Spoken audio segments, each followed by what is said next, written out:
Election commission है, अब उन्होंने ये एक एसआईआर की प्रक्रिया जो शुरू की है और ये बिहार में हुआ और उसके बाद अब कई स्टेट में एक साथ उन्होंने ऐलान किया है और 4 दिसंबर लास्ट डेट है।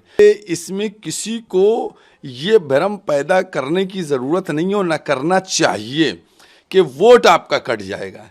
अगर मैं हूँ तो मेरा वोट कैसे कट जाएगा। 2003 की लिस्ट में जो मेरे फादर और मदर थे दोनों एक्सपायर हो चुके हैं, लेकिन अभी भी उनका नाम मौजूद था।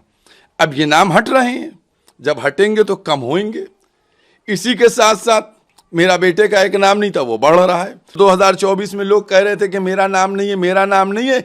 इन सबको आगे बढ़ के आना चाहिए और एसआईआर के अंदर सबसे पहले अपने नामों को जुड़वाने की प्रक्रिया में आगे बढ़कर काम को अंजाम देना चाहिए। हमारा जो इलेक्शन कमीशन है, अब उन्होंने ये एक एसआईआर की प्रक्रिया जो शुरू की है और ये बिहार में हुआ और उसके बाद अब कई स्टेट में एक साथ उन्होंने ऐलान किया है और 4 दिसंबर लास्ट डेट है।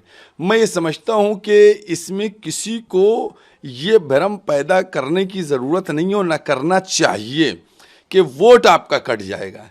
अगर मैं हूँ तो मेरा वोट कैसे कट जाएगा।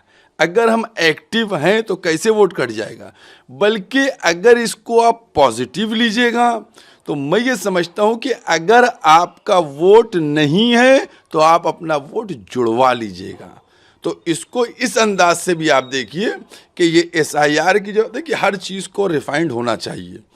अब मैं खुद बता रहा हूँ, मैं खुद आपके बता रहा हूँ कि 2003 की लिस्ट में जो मेरे फादर और मदर थे दोनों एक्सपायर हो चुके हैं, लेकिन अभी भी उनका नाम मौजूद था। अब ये नाम हट रहे हैं, जब हटेंगे तो कम होंगे। इसी के साथ साथ मेरा बेटे का एक नाम नहीं था, वो बढ़ रहा है। तो कुछ नाम घटते हैं कि जो दूसरी जगह चले गए हैं और कुछ नाम जो हैं वो जोड़े भी जाते हैं। तो ये प्रक्रिया जो है ये नामों को घटाने के लिए नहीं, बल्कि यूं कहा जाए कि नामों को बढ़ाने के लिए शुरू की गई है और इसके अंदर रिफाइंड किया जा रहा है कि जो दुनिया से चले गए हैं, स्वर्गीय हो गए, उनके नाम हट जाएं, जिन्होंने अपने एड्रेस चेंज कर लिए वो हट जाएं। उसके अलावा मैं एक आपके माध्यम से ये अपील ज़रूर करना चाहूँगा कि इसमें हमको टाइम और जनता को देना चाहिए, क्योंकि अभी इस वक्त जिस तरीके से किसान हमारा बिजी है और कई फसलें बोने के चक्कर में है, तो उसको थोड़ा सा टाइम मिलना चाहिए ताकि वो कंप्लीटली इस प्रक्रिया में शरीक हो सके। कुछ पॉलिटिकल पार्टी कॉन्सिक्वेंसेस और जो कंफ्यूजन उसको सामने रखा है, उस पे लोगों को क्या करना चाहिए, क्या अमल करना चाहिए, क्या नहीं अमल करना चाहिए। नहीं, मैं कह रहा हूं कि कैसे कटेगा वोट। अगर आप जो हैं जाग रहे हैं, आप बेदार हैं, ये कहना कि वोट काटने के लिए, मैं समझता हूँ ये बात सही नहीं है। बल्कि हर इंसान को, और आपके माध्यम से मैं ये अपील करना चाहूँगा कि हर देश का नागरिक, हर देश का जो वोट देने वाला, उसको चाहिए कि वो एसआईआर के तहत अपना वोटर लिस्ट में नाम शरीक करवाए।